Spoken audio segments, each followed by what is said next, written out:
জীবনকে সুরক্ষিত করার জন্য ভারত সরকার 2024 থেকে 26 সালের মধ্যে যে সমস্ত গুরুত্বপূর্ণ নিয়মগুলো চালু করেছে বা কার্যকর হয়েছে, সেই সমস্ত গুরুত্বপূর্ণ নিয়মগুলো আসুন তবে আজকের ভিডিওতে জেনে নিই। আর আমাদের প্রত্যেকেরই তো ডিজিটাল জীবন ছাড়া এখন আর কোনো গতি নেই। সবাই ডিজিটাল জীবনে অভ্যস্ত, আর সেই জীবনকে সুরক্ষিত করাটাও প্রয়োজন।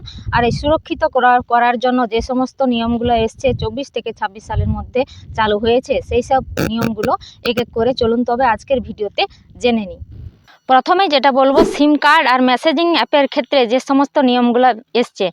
আগে মূলত হতো যে বিভিন্ন মেসেজিং অ্যাপগুলো আছে, যেমন হোয়াটসঅ্যাপ বা টেলিগ্রাম, এইসব অ্যাপের ক্ষেত্রে অ্যাকাউন্ট খোলার পর একবার যদি খুলেছেন তারপরেও সিমটা খুলে নিলেও অ্যাপগুলো কাজ সক্রিয় থাকতো বা কাজ চলতো।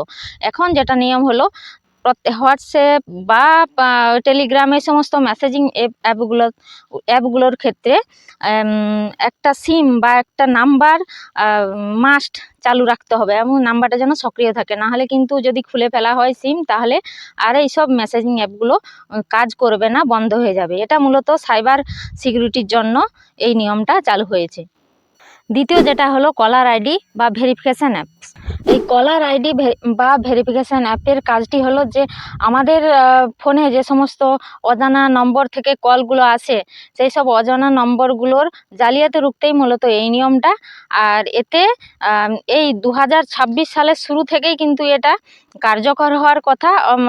দেখেছি যে আমার নিজের ফোনে অজানা নাম্বার থেকে কল এলে নামটা ভেসে ওঠে। তো সেই ক্ষেত্রে আপনাদের ফোনে এসেছে কিনা কমেন্ট বক্সে জানাবেন। আর এই নিয়মে যদি আপনার ফোনে কোনো অজানা নাম্বার থেকে কল আসে, তাহলে আপনার ফোনের স্ক্রিনে সেই যে অরিজিনাল যে ব্যক্তি, যে নামে সিমটা কেনা হয়েছে,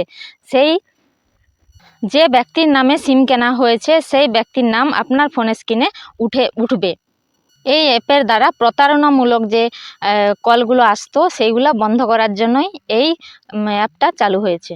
তৃতীয় যে নিয়মটা হলো, সিম কার্ডের সংখ্যা আর জরিমানার ক্ষেত্রে নিয়ম এসছে, সেই নিয়মগুলো চলুন জেনে নিই।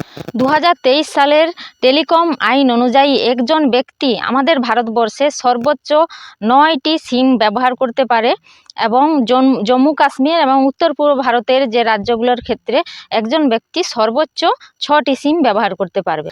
আর ভুয়ো পরিচয় দিয়ে যদি কেউ সিম কিনে থাকেন, তাহলে 50 লাখ টাকা পর্যন্ত জরিমানা এবং সর্বোচ্চ 3 বছর পর্যন্ত জেল অবধি হতে পারে। কারো যদি অতিরিক্ত সিম থেকে থাকে, তাহলে প্রথমবার 50,000 টাকা জরিমানা হবে এবং দ্বিতীয়বার 2 লাখ টাকা পর্যন্ত জরিমানা হতে পারে। 4 নাম্বার হচ্ছে, আপনার আধারে কয়টি সিম চালু আছে সেটা জানার জন্যও কিন্তু অ্যাপ লঞ্চ হয়েছে। নিশ্চয়ই জানেন, আমার সঞ্চার সাথী অ্যাপ প্রত্যেকের ফোনে ইনস্টল করা বাধ্যতামূলক করা হয়েছে। তো এইগুলো সম্পর্কে যদি ডিটেলস, এই অ্যাপের ফিচার সম্পর্কে জানতে চান, তাহলে ডিটেলস ভিডিও অবশ্যই আনবো, এবং ভিডিওটি কেমন লাগলো জানাবেন। আপনারা কমেন্ট বক্সে নিজেদের মতামত জানাবেন। ভালো লাগলে লাইক, কমেন্ট এবং অন্যান্য বন্ধুদের জানানোর জন্য শেয়ার অবশ্যই করে দেবেন। আর পেজটিকে আমার ফলো করে দেবেন। টাটা।